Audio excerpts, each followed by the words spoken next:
안녕하십니까. 자, 오늘은 제가 279쪽인데요. 일단은 죄송하다는 말씀 먼저 드리고 할게요. 지난번에 몸이 너무 안 좋아서 그 수업을 다 못했어요. 그래서 아마 진도가 좀 차질이 생겼는데 진도는 차질 없이 잘 정리를 하도록 하겠습니다. 어쨌든 본의 아니게 심려 끼쳐드려서 죄송하고요. 자, 가볼게요. 이제 279쪽입니다. 이제 종합부동산세 이제 국세 파트인데요. 국세 파트에서 이제 종합부동산세를 가볼게요.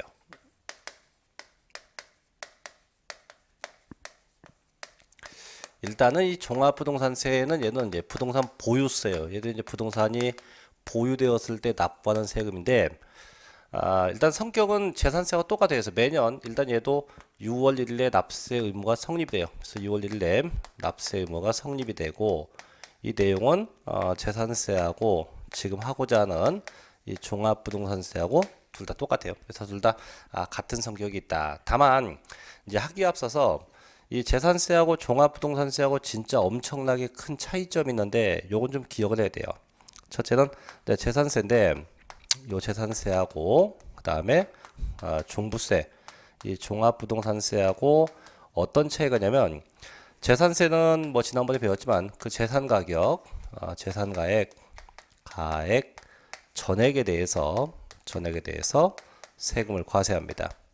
하지만 종합부동산세는 전액에 대해서 과세가 아니고 이따 보겠지만 법률 정한 공시가격 이게 같은 말로 이제 기준가액인데 기준가액 초과액에 대해서만 과세입니다. 초과액에 대해서 과세. 그래서 이게 차이점인데 어떤 얘기냐면 이런 거예요. 이따 보겠지만 자 토지가 있어요. 이 토지가 나대지. 그럼 이게 지난번에 재산세 같은 경우는 무슨 대상 토지예요? 종합 합산 대상 토지입니다. 종합 합산 대상 토지예요. 자, 그럼 이 토지가 가령 8억 원이라고 가정한다면 재산세는 이 8억 전액에 대해서 세금을 부과합니다. 하지만 종합부동산세는 방금 얘기했죠? 자, 공시가격 초과액에 대해서 과세인데 이 종합부동산세는 전부 다 이제 기준 금액이 있고요. 그 금액이 넘어간 금액만 세금을 내요. 그래서 지금 이제 이 종합산 토지는 이따 보겠지만 그 기준 금액이 얼마냐면 5억 원 초과된 금액에 대해서만 정부가 세금을 부과해요. 그럼 지금 8억 원이면 5억 초과된 게 얼마입니까? 3억. 이렇게 해서 항상 법률이 정한 기준금액 초과액에 대해서 과세한다는 거, 이건 꼭 잊지 마십시오. 자, 그럼 교재 볼게요. 자, 279쪽에 1번. 자, 종합부동산세 적용인데, 뭐 적용됐고, 자, 2번 특징 가볼게요. 자, 국세고 이제 관할 세무서장이 부과합니다. 그래서 지난번에 재산세까지는 지방세였고, 얘는 국세죠, 국세. 두 번째, 보통세고, 보유과세고, 응익과세고, 인세입니다. 특히 그 인세는 체크해야 돼요. 항상 개인은 개인마다 합산 과세고 법인은 법인마다 각각 합산해서 과세합니다. 이때 합산은 전국에 있는 걸 다 합쳐서 한꺼번에 과세하게 돼요. 또 세 번째, 매년 6월 1일에 납세 의무가 성립한다 해서 재산세하고 똑같죠. 네 번째, 현황부가 원칙에 의해서 과세 대상의 둘 이상 물건이 공부상 등재현황과 사실상 현황이 상이하다면 뭐라고 합니까? 사실상의 현황에 의해서 부과한다 해서 항상 사실주의적 관점에서 부과하죠. 자, 넘어가서 다섯 번째. 자, 과세 표준은 나와 있죠. 공시가격. 자, 공시가격 초과액에 대해서 과세하므로 종가세이고 항상 얘도 이제 공정 시장가액 비율을 곱한다고 되어 있습니다. 6번. 자, 세로는 전부 다 이제 초과 누진세로 되어 있는데 얘는 절대로 가감 조정 없다. 그래서 혼자 초과 누진세율만 적용하고요. 7번째입니다. 자, 체크하죠. 자, 납세에 관할 세무서장이 세액 산정에서 정부 부과가세 쉽게 이제 고지서에 의해서 부과하는 게 원칙이에요. 원칙인데 다만 납세자의 선택에 의해서 신고 납부할 수 있다고 합니다. 자, 8번. 이때 납부 안 되면 당연히 원칙이 고지서였기 때문에 안 되면 당연히 뭐가 붙어요? 가산금이나 중가산금이 붙겠죠. 자, 그다음에 이제 9번 분할 납부도 가능합니다. 그래서 재산세는 물납부가 분할 납부가 다 있었지만 얘는 분할 납부만 가능하고 재산세가 똑같아요. 다만 차이점이 재산세는 이제 45일 내에 분납이 됐지만 얘는 2개월 내 분납이 가능하다. 그 다음에 10번째 세부담의 상한선도 존재합니다. 이런 특성이 있죠. 자, 이제 281쪽 가볼게요. 그럼 대체 어떤 것들이 이제 과세 대상이냐 이건데, 자, 제목을 보면 분명히 종합 부동산세, 부동산세. 그럼 결국은 과세 대상은 결론은 부동산이죠. 부동산에서 과세 대상 보죠. 자, 결국 부동산인데, 근데 부동산이라는 것은 이제 뭐 토지도 있고 건물도 있고 주택도 있고 되게 많은데, 결론부터 가면 이 종부세 대상은 두 가지. 토지하고 그다음에 주택. 이 두 가지만이 종합부동산세 대상에 해당돼요. 그럼 조심할 건, 자, 조심할 건 건축물. 자, 학원 같은 건물, 이 건축물은 종부세를 부과하지 않습니다. 안 내요. 자, 다시. 그럼 토지는 어떤 토지냐? 토지는 지난번에 그 재산세 토지가 세 가지였어요. 종합합산 토지, 별도합산 토지, 분리과세 토지 세 개인데 그 중에서 종합 합산 대상 토지하고 별도 합산 대상 토지 두 토지만이 과세 대상에 해당하지 농지나 골프장 같은 이 분리과세 토지는 역시 해당이 없어요. 그래서 농지나 골프장은 전혀 종부세를 부과하지 않게 됩니다. 자, 그 다음에 주택가죠. 주택은 재산세를 과세했던 주택이 일반 주택도 있었고 또 고급 주택이 있어요. 근데 뭐 있었냐면 별장도 있는데 역시 별장은 종부세를 부과하지 않습니다. 별장은 제외. 그래서 최근 시험이 여기 잘 나요. 그래서 어떤 것들이 과세 대상이냐 아니냐 할 때, 자, 건축물, 그 다음에 분리과세 대상 토지, 별도합산 대상 토지, 심지어는 뭐 비과세 되는 거, 비과세 되는 토지나 건물 같은 경우도 종부세는 부과하지 않아요. 결국은 이제 종합부동산세는 세 가지가 과세 대상이에요. 토지에는 종합합산 대상 토지 다 쓸게요. 이제 종합합산 대상 토지, 그다음 별도 합산 대상 토지, 그다음에 주택 이렇게 세 가지에서 이 세 가지가 과세 대상이 된다 이거죠. 근데 과세 대상은 됐는데 조심할 게 아까도 그런 얘기했지만 종합부동산세는 대신에 반드시 법률이 정한 공시가격이 초과가 돼야 돼요. 법률이 정한 일정 금액이 초과가 돼야 되는데 그럼 기준 금액이 다 있어요. 그럼 이 첫째, 자, 종합합산 대상의 경우는 그 토지의 공시가격. 이때 공시가격이라는 것은 개별 공시지가입니다. 그 개별 공시지가의 합계가 5억 원이 초과가 돼야 돼요. 얼마 초과요? 5억 초과해서 내가 갖고 있는 나대지에 그 개별 공시지가 합계가 5억 원이 초과돼야만 종합부동산세를 내게 되고, 자, 별도합산은요, 얘는 그 공시금액 합계가 80억 원입니다. 80억 원이 초과돼야 돼요. 80억 원이 초과돼야만 그 초과된 금액에 대해서 내게 돼요. 주택은요, 주택도 마찬가지. 주택도 그 주택의 공시가격 이게 합계가 주택은 6억 원이에요. 6억 원이 초과되면 그 초과된 금액에 대해서 세금을 내게 된다 이거죠. 그래서 반드시 이렇게 법률 정한 기준 금액이 있고 이 기준 금액이 꼭 초과돼야 돼요. 그래서 종합부산 토지는 5원, 별도부산 80원, 주택 6억. 다만 주의할 게 주택은 주택인데요. 이 주택이 이런 게 있어요. 1세대 1주택인데 이 종합부동산세는 정부가 이제 투기를 막기 위해서 만든 법이거든요.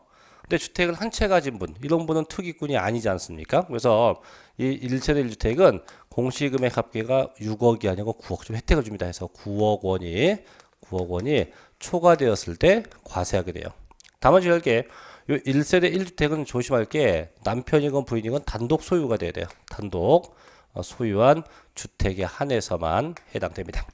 그래서 보면 나와 있죠. 자, 281쪽 1번 주택입니다.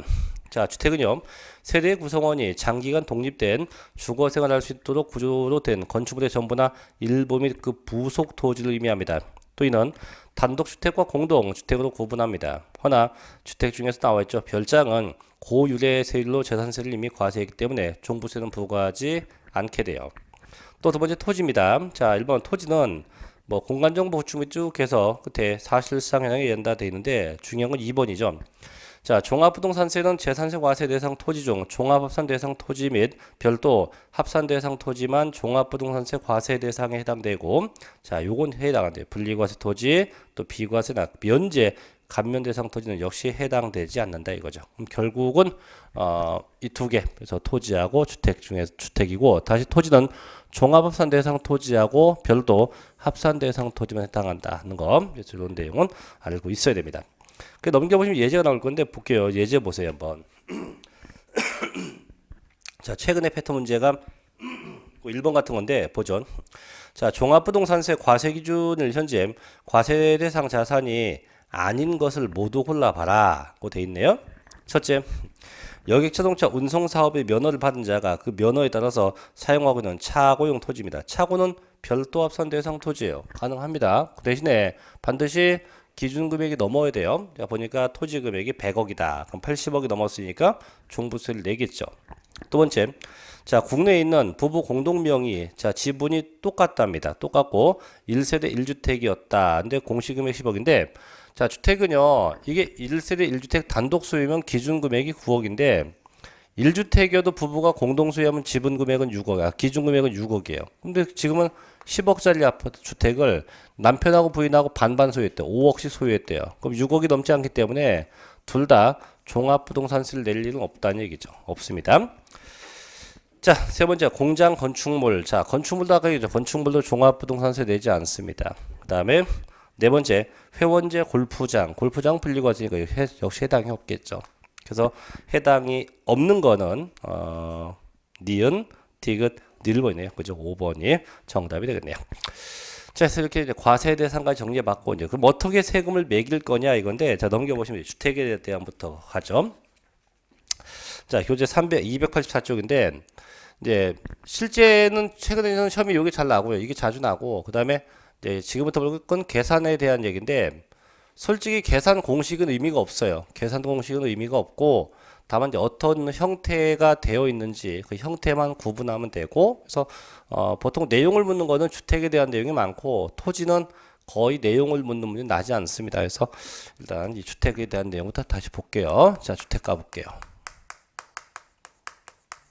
자, 284쪽인데, 자, 주택은 둘로 구분해요. 첫째는 일반적인 경우, 일반적 경우가 있고, 자, 두 번째는 이제 1세대 1주택의 경우, 단 조심할 게 남편이건 부인이건 단독 소유입니다. 단독 소유한 경우, 단독 소유한 경우다. 그럼 볼게요. 그럼 다시 일반적 경우인데, 일반적 경우는 이런 거예요. 내가 갖고 있는 주택을, 전국에 있는 주택을 다 합쳐요. 전국에 있는 거 다 합칩니다. 합치고 어떻게 인별로 합쳐요. 개인은 개인마다 합치고 법인은 법인마다 합쳐요. 합쳐서 그 주택의 공시가격, 공시가격은 단독주택은 개별주택가격, 공동주택은 공동주택가격. 그래서 공시가격의 합계가 6억 원이 초과가 되면 돼요. 이거 6억 원이 초과가 되면 이때 종합부동산세를 내게 돼요. 반드시 6억. 그래서 주택은 항상 6억이 초과돼야 한다. 그럼 이거죠. 내가 갖고 있는 주택이 세 채예요.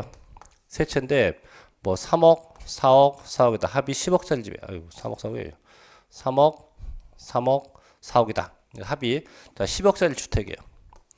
자, 다 합친 게 10억이에요. 자, 10억이면 종부세 내야 하네요. 냅니다. 왜? 6억이 초과됐으니까. 그래서 6억 초과가 되면 내야 되고, 얼마에 대해서 6억 초과액, 그 초과액에 대해서 초과된 금액에 대해서 초과액에 대해서 과세하게 된다. 얼마입니까? 초과된 금액이 4억이겠죠. 이렇게. 자, 다만 조심할 게, 자, 전국에 있는 걸 다 합친다고 했는데 안 합치는 게 있어요. 안 합치는 건. 자, 안 합친다는 건 뭐냐면, 자, 분명히 종합부동산세가 이제 부동산 투기를 막으려고 만든 법인데, 투기와 관계가 없는 주택은 제외가 돼요. 어떤 거냐? 이런 거. 첫째는 임대사업용 주택, 임대용 주택. 그 다음에 종업원용 주택, 종업원용 주택. 그 다음에 또 있는 게 뭐냐면 미분양 주택. 그 다음 또 있는 게 가정 어린이집. 그 다음에 향교, 문화재 등등등. 이런 주택은 아니에요. 그래서 이런 주택은 제외합니다. 그럼 저 주택을 빼고 6억이 넘어야 돼요. 그 어떤 얘기냐? 자, 내가 가지고 있는 집이 세 채고 합이 10억인데 그 중에 요 한 채가 현재 문화재로 지정된 주택이다. 그럼 얘는 제외하고 나머지 것만 합쳐서 6억이 넘어야 돼요. 그럼 보니까 넘었지, 그죠? 얼마입니까? 7억이니까 6억 넘었으니까 과세가 된다 이거죠. 그럼 얘 빼고 두 채에 대해서만 종부세를 내게 됩니다. 그래서 요건 조심해야 돼요. 제외된 주택, 임대사업용, 종업원용, 미분양, 가정어린이집, 향교, 문화재 주택 등은 항상 제외하게 되어 있다라고 하게 됩니다. 자, 뭐 어떻게 계산하냐? 이제 계산 공식인데, 자, 공식은 편하게 보세요. 자, 공식인데, 자, 공식은요, 주택의 자, 공시가격 합계금액에서 6억을 빼요. 왜 빼냐면 6억 초과되는 금액이 과세니까. 여기다 곱하기 뭘 하냐? 항상 얘기하죠. 공정, 시장, 가액, 비율을 곱해요. 여기 몇 퍼센트냐면 현행법상 여기 80%예요. 곱합니다. 그럼 뭐가 나온대요? 과세 표준이 나오고, 자, 이제 과세 표준 나왔어요. 이제 과세 표준 나오면 과세 표준이 나오면 곱하기 세율로 가죠. 그럼 뭐가 나와요? 산출세액이 나요. 산출세액이고, 대신에 이미 납부한 금액을 빼자. 그래서 뭘 빼자면 재산세를 빼요. 이미 낸 재산세 빼줘. 이거 안 빼게 되면 이중과세 되니까 이거 빼줘요. 빼주면 결론 납부하면 돼요. 납부세액 나온다. 단 한도가 있어요. 전년도 금액 대비 100분의 150까지가 그 세부담의 한도가 돼요. 이게 공식인데, 그럼 공식은 크게 의미 없어요. 그냥 생각한다면 공정시장가액비율 곱한다 80%. 자, 뭘 뺀다? 재산세를 뺀다. 그 다음에 한도는 100분의 150이다. 이 정도 내용만 일단 알아두시면 될 것 같네요. 그래서 여기 1주택, 일반적 경우고, 두 번째, 그럼 얘가 1주택이다. 조심할 건 단독수입니다. 남편이건 부인이건 단독수예요. 그럼 단독 수요가 아니면 이거죠. 단독 수요는 일반적인데, 그럼 일반적 경우는 이거예요. 주택이 몇 채 이상, 두 채 이상 이거나, 혹은 얘가 1주택이라고 해도 공동 소유한 경우입니다. 그래서 단독 수요가 된 경우가 돼요. 그래서 공동 소유하거나 두 채 이상이면 일반적인 거고 단독 수요가 비싸. 그럼 단독 수요는 뭐 의미 없어요. 그 주택의 공시가격의 합계가 얼마 초과입니까? 9억. 그래서 얘는 9억 원이 초과가 되면 과세가 돼요. 얼마 초과요? 9억 원이 초과가 되면 과세 대상이 돼요. 9억 초과면 과세합니다. 그럼 얘는 뭐 내용 없고 바로 갔죠. 어떻게 그럼 공식이 나옵니까? 자, 공식은 주택의 공시가격 합계금액에서 자, 한 번에 9억을 안 빼요. 3억을 빼고 6억을 빼고 이렇게 나눠서 빼요. 두 번에. 어차피 빠지는 거는 9억이지만 3억 원의 공제를 더 두고 있어요. 이렇게 더 두고 있다. 두고 자, 이제 곱하기 공정 시장 가액 비율 똑같아요. 이건 공정 시장 가액 비율을 구해요. 이건 다 똑같아요. 항상 늘 몇 퍼센트? 80%예요. 그럼 뭐가 나옵니까? 과세 표준 나오고. 자, 이제 똑같죠. 그다음은 그럼 쟤하고 차이점은 3억 원의 공제가 더 있네요. 그죠? 더 있고. 그 다음에 이제 과세 표준 나왔습니다. 과세 표준이 나오면 곱하기 세율로 표기돼요. 그럼 뭐가 나옵니까? 산출세액이죠. 산출세액. 빼기 이제 뭘 빼요? 재산세 뺍니다. 그럼 일반적 경우나 1주택이나 똑같네요. 그죠? 차이점은 3억 원의 공제가 더 있다. 다만 아까도 얘기했지만 주택이 한 채 있는 분은 투기꾼이 아니거든요. 최소한 정부는 주택이 이렇게 두 채 이상 혹은 공동소유 이런 분들을 투기꾼으로 보기 때문에 그럼 얘한테는 투기꾼이 아니니까 어떤 혜택을 더 주자 이런 얘기예요. 그래서 어떤 혜택이 되냐? 여기서 끝이 아니고 빼기. 이 주택을 소유하신 분, 이 소유하신 분 나이가 60세가 넘으신 분들이라면 이런 공제를 해주자. 무슨 공제? 연령별 공제를 해주자. 연령별 공제라는 걸 해주게 돼요.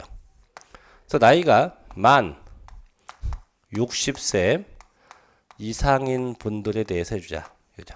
만 60세 이상인 분들만 해주자. 그래서 나이가 만 60이 넘어가면 자, 남녀 관계 없습니다. 60세 이상이면 10% 공제, 65세 이상이면 20% 공제, 70세 이상이면 30%까지 공제해 주자 이런 얘기예요. 그래서 그런 공제가 있고요. 또 빼기 또 이런 것도 있어요. 얘 갖고 부족하니까 또 빼주자. 그래서 장기 보유 공제. 장기간 보유하면 또 빼주자 이거 또 빼주자. 그래서 최소한 이 소유하신 분이 보유했던 게 5년 이상 보유하면 또 빼주자. 그래서 5년 이상 보유하면 20% 공제. 둘째, 10년 이상 보유하면 40%까지 공제돼요. 그래서 는 납부세가 나온다 이거죠.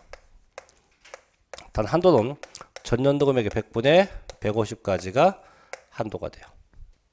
또 주의할 건 이 두 개는 중복 공제가 가능합니다. 중복해서 공제 가능하다 해서 시험에 되게 잘 나요. 그래서 반드시 이 두 공제는 1세대 1주택에만 존재한다. 1세대 1주택에만 이 두 가지 공제가 존재한다는 겁니다. 그래서 일반적 경우하고 1주택을 좀 구분해야 돼요. 자, 그럼 교재 가볼게요. 교재 284쪽입니다. 자, 주택에 대한 종부세 보죠. 납세 의무자인데, 첫째.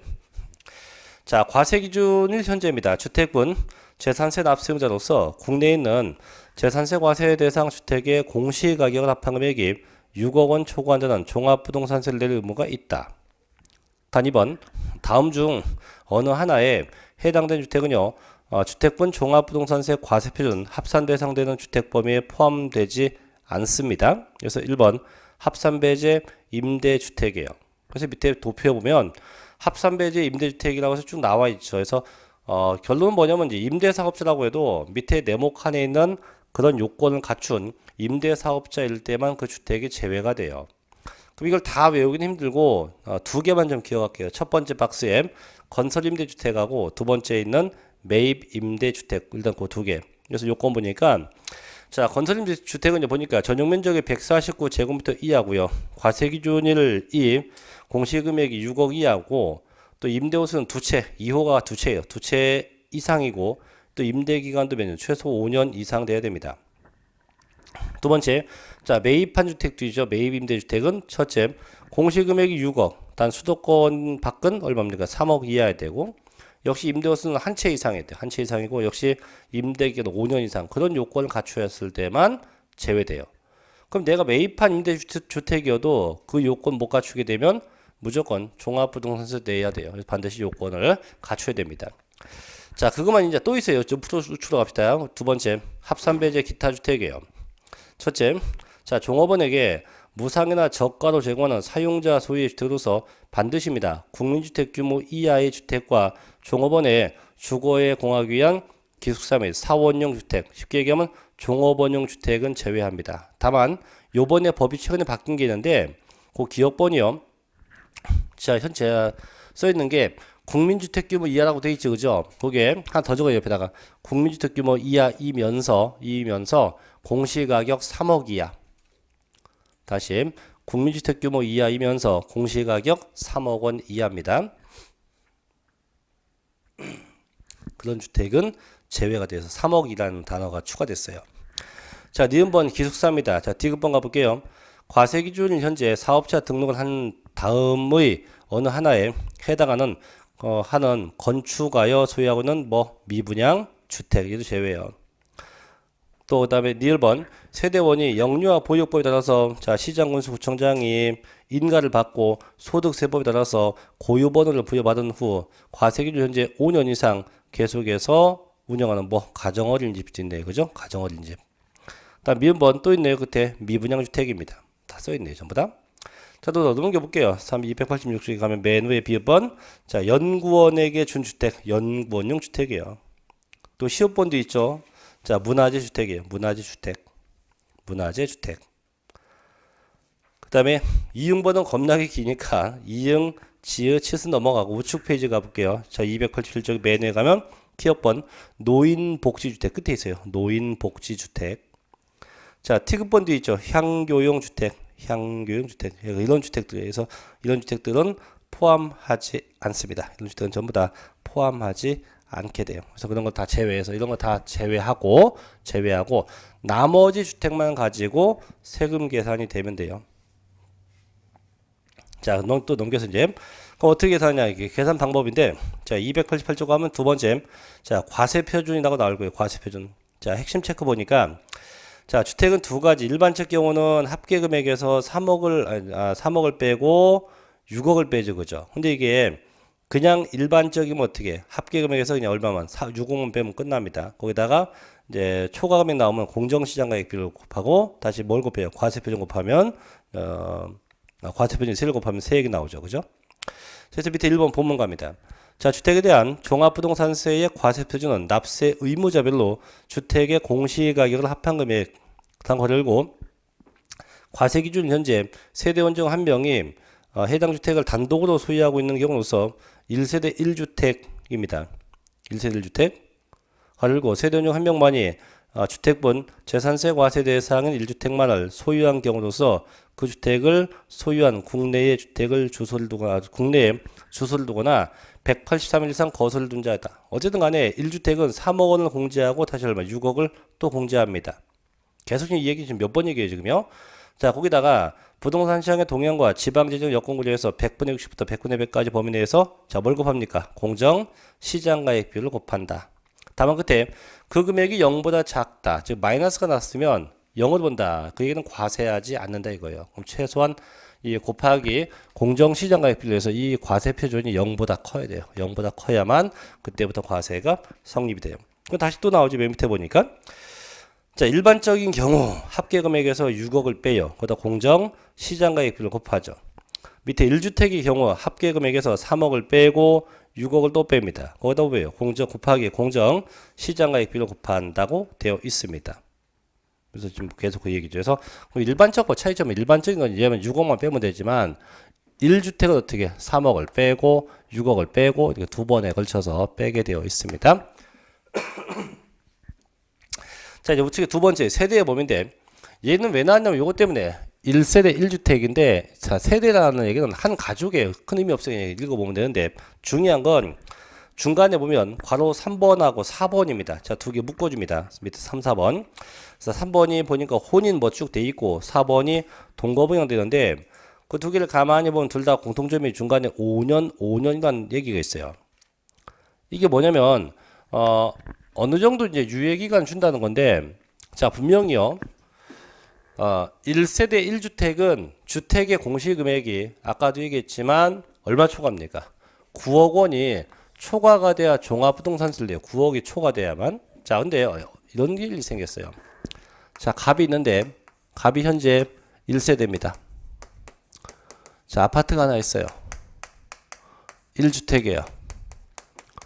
근데 갑은 현재 단독 소유합니다. 단독 소유한 1세대 1주택자예요. 단독 소유한 1세대 1주택자입니다. 자, 얘가 이 아파트 금액이 얼마냐? 아파트 금액이 현재 7억 원이에요. 7억 원. 7억 원이면 저 갑은 종합부동산세를 낼 일이 없어요. 왜냐하면 1세대 1주택 단독 소유하면 그 금액이 얼마입니까? 9억 원이 초과돼야 내지 7억이면 종부세를 내지 않습니다. 안 내요. 자, 얘 말고 을이 있어요. 을. 을도 아파트가 있어요. 얘도 현재 1세대 1주택이고 단독 소유였어요. 단독 소유입니다. 그럼 얘는 아파트가 얼마냐? 얘는 아파트가 8억 원이에요. 그럼 얘도 현재 종부세 안 내요. 왜? 1세대 1주택이고 9억이 넘지 않았기 때문에. 그럼 둘은 어쨌든 간에 종합부동산세 안 내요. 근데 이번에 둘이 좋아서 자, 혼인하게 되었다. 이거 혼인하게 되었다. 그럼 문제는요. 하게 되면 1세대 2주택이 돼요. 그 집에 주택이 몇 채 이상? 2채 이상으로 바뀌게 돼요. 바뀌게 되면 기준금액도 바뀌어요. 어떻게? 9억이 아니고 6억 초과되면 과세가 돼요. 그렇게 되면 얼렐레 7억이면 6억 넘어갔네. 그죠? 6억 넘어갔네. 이러면 세금 내야 돼요. 세금 내야 돼요. 갑자기. 혼인 안 했으면 낼 일이 일도 없어요. 근데 혼인을 하다 보니까 갑자기 세금 내야 돼요. 이런 문제가 발생해요. 그럼 세금 안 내려면 방법이 있어. 다시 헤어져야 돼요. 방법은. 그래서 이런 문제가 있으니까 혼인해서 졸지에 종합부동산세를 내게 되면 너무 이건 법 이상하니까 혼인일로부터 몇 년 동안은 5년 동안은 봐줄게 이런 얘기예요. 5년 동안. 그럼 5년 동안 그럼 얘네는 종부세를 부과하지 않는다 이거죠. 얘를 바꿔 얘기하면 5년 내에 뭐하라. 둘 중에 한 채는 처분하세요. 둘 중에 얘가 되고 한 채는 처분하면 봐준다 이거죠. 그래서 그게 3번의 혼인도 마찬가지고 4번의 동거 복량도 마찬가지입니다. 혼인과 동거복권 똑같이 둘 다 몇 년 동안 봐주겠다? 5년 동안 예외 규정을 주겠다 이거죠. 자, 넘겨 봅시다. 이제 290페이지 가면 세 번째 세율과 세액이에요. 1번. 자, 주택분 종합부동산세입니다. 보전. 자, 주택에 대한 종합부동산세는요, 과세표준액에 다음에 세율을 적용해서 계산된 금액을 그 세액으로 합니다. 그래서 보니까 6억이야 1000분의 5부터 점점 커지고 있네. 이거 뭐라 불러요? 초과 누진세율이라고 하죠.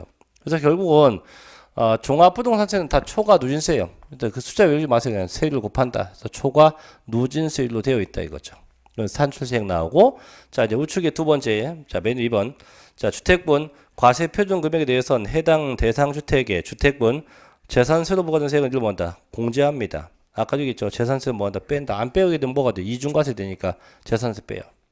물론 법 이론상은 밑에 이제 공식도 그런 게 있는데, 그 공식은 내비둬요, 그냥 뭐 뺀다? 재산세를 뺀다. 왜 안 빼면 뭐가 되니까? 이중과세가 발생되니까. 그럼 넌 납부세 끝나는 거예요, 그냥 여기서. 끝났는데, 자, 문제 이제 괄호 3번 갑니다. 우측 291쪽 세 번째.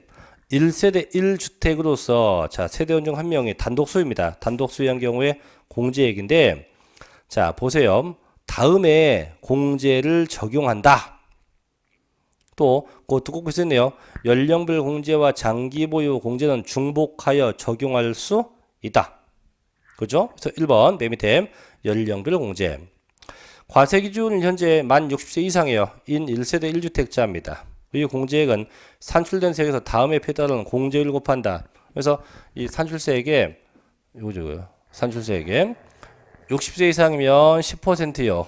65세 이상은 20%요. 70세 이상은 30%를 각각 곱하게 돼요. 근데 주의할 건 이 연령별 공제는 언제만 가능하다고요? 1세대 1주택일 때만 가능해요. 그 외에는 안 돼요. 반드시 1세대 1주택일 때만 해당됩니다. 자, 넘겨서 두 번째 뭐죠? 2번. 자, 장기 보유 공제가 나오죠. 그래서 1세대 1주택자로서 해당 주택을, 자, 몇 년이에요? 5년 이상입니다. 5년 이상 보유한 자는 다음에 따른 공제를 곱한다 해서 5년 이상 10년면 100분의 20, 둘째 10년 이상 100분의 40까지 공제돼요. 그래서 장기 보유 공제 최소 몇 년? 5년 이상 보유하면, 5년 넘게 보유하면, 자, 100분의 20, 100분의 40까지 공제한다. 자, 빼내면 결국은 뭐예요? 납부세액 나오죠. 단 한도가 전년도 금액의 100분의 150. 그럼 전년도에 내가 100만 원 냈는데 금년도에 세금이 300 나왔다. 그 얼마까지? 150만 원까지가 그 상한 금액이 돼요. 그 네 번째죠, 그죠? 자, 세부담의 상한선 보죠. 자, 종합부동산세 납세무자가 해당 연도에 납부해야 할 주택분 재산세 상당액과 주택분 종합부동산세 상당액 합계액이 결론 전년도에 부과된 총세액의 100분의 150을 초과하면 초과세액은 있다 없다? 없다 이거죠. 그래서 그 초과된 금액은 없는 걸로 본다. 그런 얘기까지 있네요. 그래서 이 주택에 대한 내용은 좀 받아둬야 돼요. 이 내용을 좀 기억해야 되고, 특히 이거 제외해야 되는 주택이 있다. 그죠? 일반적 경우는 6억을 빼고요. 공정시장가액비를 80% 곱합니다. 한도는 100분의 150이고요. 단 1주택은 3억 원의 공제가 더 있다는 거죠. 그 다음에 연령별 공제가 있다. 그 다음에 장기 보유 공제가 더 있다. 그래서 요 내용도 꼭 좀 알아둬야 돼요. 그래서 내용을 묻는 건 보통 이런 내용이 많습니다. 그럼 토지도 가볼게요. 자, 293쪽의 네 번째 토지인데, 아까도 얘기했지만 토지는 이 내용을 묻는 문제는 거의 출제가 안 돼요. 왜 안 되냐면 낼 게 없어요. 낼 게 없고, 다만 그 토지는 보면 여기만 볼게요. 293쪽 가면 메뉴에 납세 의무자에 보면 1번, 자, 종합합산 대상 토지와 별도 합산 대상 토지만이 납세 의무가 있죠. 그래서 종합합산은 아까도 얘기했지만 얼마 초과? 5억 원 초과, 별도 합산 얼마? 80억 초과가 돼야 돼요. 그것만 기억하면 돼요. 그것만. 그럼 밑에 3번 과세 표준 및 세율인데, 얘는 그냥 읽어봐요. 왜? 얘가 시험 날 일은 없기 때문에. 공식은 얘하고 같아요. 주택에서 일반적 경우하고 똑같다고 보면 돼요. 다만 종합합산 토지는 6억이 아니고 얼마를 빼면 되고, 5억을 빼면 되고, 별도 합산 얼마 빼면 돼요? 80억을 빼면 되고. 그래서 이렇게 금액상만 바뀌는 거지 내용은 크게 없어요. 그래서 토지는, 그래서 내용을 묻지 않아요. 물어봐야 이제 다시 가보게. 295쪽 가면 그런 패턴의 문제.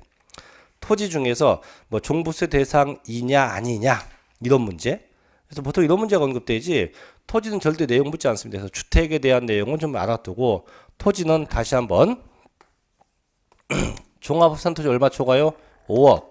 별도합산 얼마 초과입니까? 80억. 얘만 좀 기억을 다시 한번 해주시면 되겠네요. 자, 여기까지 해서 이제 내용은 더 받고 이제 넘어가죠. 이제 297쪽으로 합니다. 이제 부가와 징수로 가볼게요.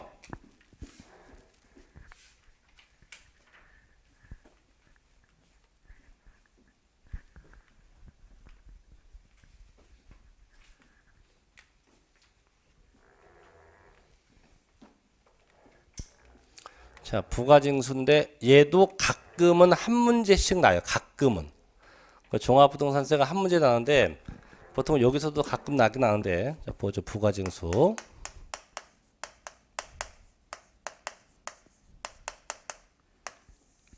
일단 종합부동산세는 매년 6월 1일에 납세 의무는 성립이 되고요. 자, 세금 내는 기간은 매년 12월 1일부터 15일까지예요. 요 기간이네요. 12월 1일부터 15일까지 요 기간이 납부예요. 그래서 요 기간에 주택에 대한 종합부동산세하고 and 토지에 대한 종합부동산세를 합쳐서 한꺼번에 내요. 계산은 각각 하지만 내는 건 합쳐서 한꺼번에 내요. 그럼 어떻게 되냐? 원칙은 고지서에 의해서 납부돼요. 근데 이때 요게 재산세는 보통징수라는데 얘는 말을 바꿔서 이렇게 불러요. 정부 부가과세. 정부 부가과세 이렇게 불러요. 그래서 정부로부터 고지서를 받아서 납부한다. 정부 부가과세예요. 다만 예외가 있어요. 예외는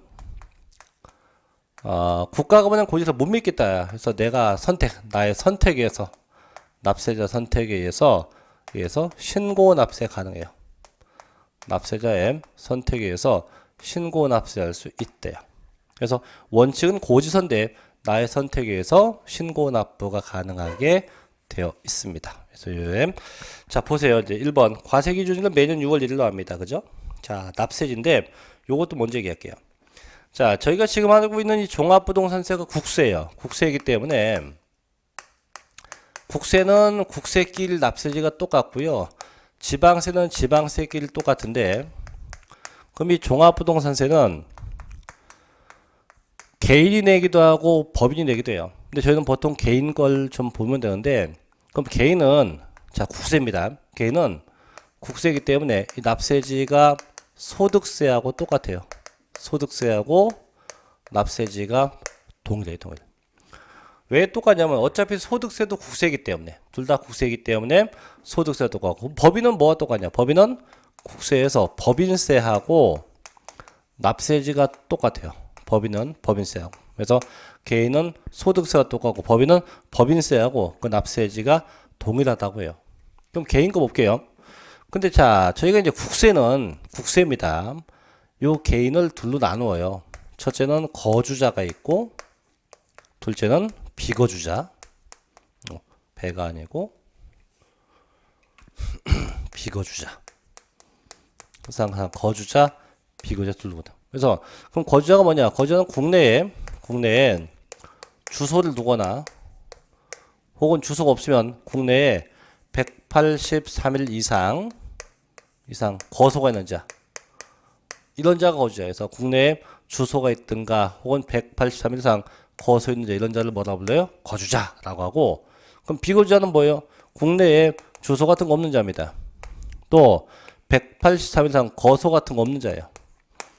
그래서 항상 국세는 이렇게 구분해요. 국세는 늘상 개인을 거주자, 비거주자 구분해요. 다만 단순하게 주소 거소가 있냐 없냐예요. 이거지 얘가 국적이 뭐 한국 국적이다 이거 아니에요. 관계없어요. 국적은 무시합니다. 그럼 얘 같은 경우는 주소가 있네요. 그럼 어디? 내가 살고 있는 주소집 세무서. 그 세무서가 납세지가 돼요. 그럼 주소가 없다. 그럼 어디요? 거소지가 돼요. 거소지 세무서. 거소지 세무서가 납세지가 돼서 주소지 세무서, 거소지 세무서가 돼요. 다만 비거주자 이 친구는 주소 거소가 없어요. 그럼 최소한 사업은 할 거 아니냐? 그래서 국내 사업장 소재지 세무서가 돼요. 자, 난 사업 안 한대요. 안 하면 어디? 그때는 월급 타는 곳, 국내 원천소득, 국내 원천소득 발생장소, 발생장소 그 세무서가 납세지가 돼요. 그래서 이거는 이따 보겠지만 소득세하고 똑같습니다. 그래서 제주 개인 것만 보시면 되는데, 자 볼게요. 개인, 자 소득세법 준용해서 1번.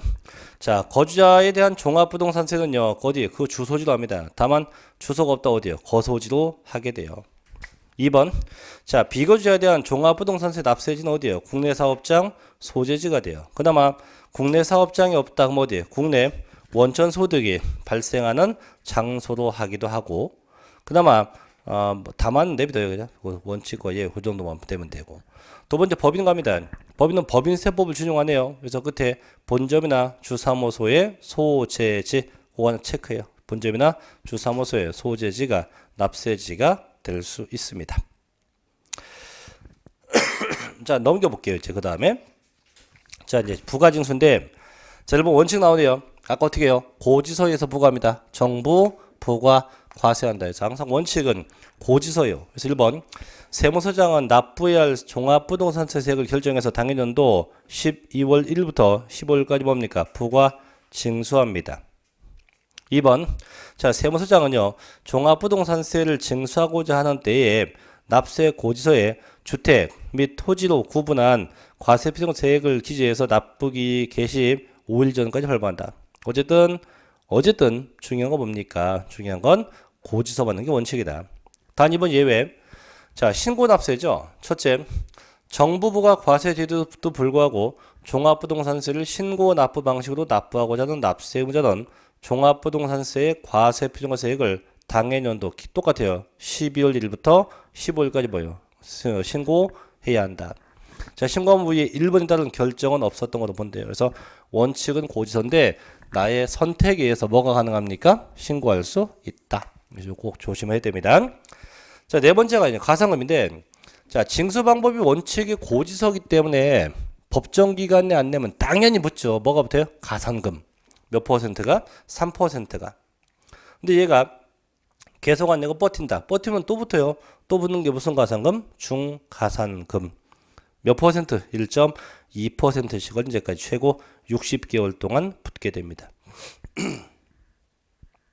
단 중가산금은 체납하는 게 국세가 100만원 미만이면 안 붙어요. 이게 지난번에 재산세는 얼마였고요? 30만원 미만, 국세는 100만원 미만이면 중가산금이 없다. 그래서 적어도 100만원 이상, 지방세는 30만원 이상 돼야만 붙게 되는 거죠. 자, 이제 우측 5번 갑시다. 이제 분할납부인데, 자, 이 종합부동산세도 분할납부가 가능한데, 이 분납은 지난번에 재산세가 똑같다고 보면 돼요. 똑같다. 첫째, 분납하고자 하면 최소한 그 납부할 그 납부세액이 500만 원은 초과가 돼야 돼요. 500만 원은 초과가 돼야 되고, 둘째, 분납한다고 신청만 하면 돼요. 별도의 허가 없이 신청합니다. 단 얘가 달라요. 분납 기한인데, 이 분납 기한이 납부기한 경과일로부터 지난번에 재산세는 45일 내였는데 얘는 2개월 내입니다. 그래서 2개월 이내예요. 그래서 재산세는 45일 내 분납하지만 이번에 언제까지? 납부기한 지나간 날부터 몇 개월 내? 2개월 이내. 2개월 내에 요 기간에 분납이 돼요. 그래서 요것만이 차이점에서 재산세는 며칠 내? 재산세는 45일 내. 요게 달라요. 그럼 방법은 어떻게 해요? 방법도 똑같아요. 분납하는 방법이 똑같아요. 이것도. 자, 납부할 금액이 첫째 1천만 원 이하냐, 둘째 납부할 금액이 1천만 원 초과냐. 두 가지예요.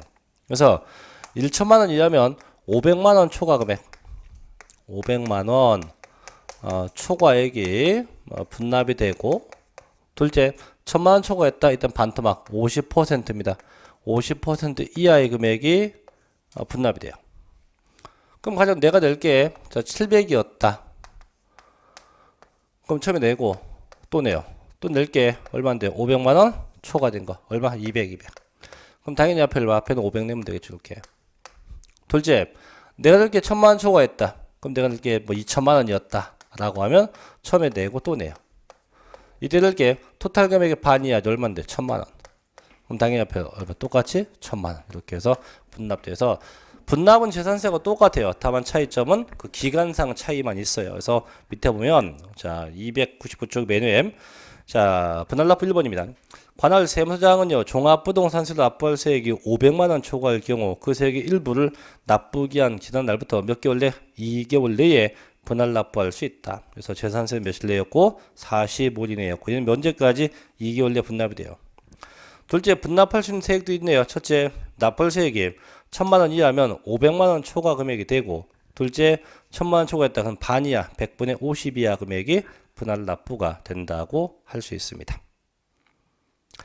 자 이제 6번 가죠. 부가세인데 자 모든 세금은 본세가 있으면 부가세가 있지요. 저희는 납부할 금액에 대해서 100분의 20에 해당하는 농어촌 특별세가 붙어요. 대신에 감면받는 금액은 부가세가 없습니다. 그래서 납부하는 금액에 대해서만 부가세가 존재한다. 뭐 그 정도까지 보고 밑에 7번 뭐 결정 경정 8번 뒤에 가면 비과세 같은 거는 그냥 읽어보십시오. 그냥 자 그래서 여기까지 해서 종합부동산세를 정리해 봤고 이제 좀 쉬었다가요 쭉 넘어가면 이제 소득세가 나올 거예요. 소득세에서 교재가 309쪽인데 좀 쉬었다가 그 소득세부터 이어서 계속 하겠습니다. 잠시 쉬었다 할게요.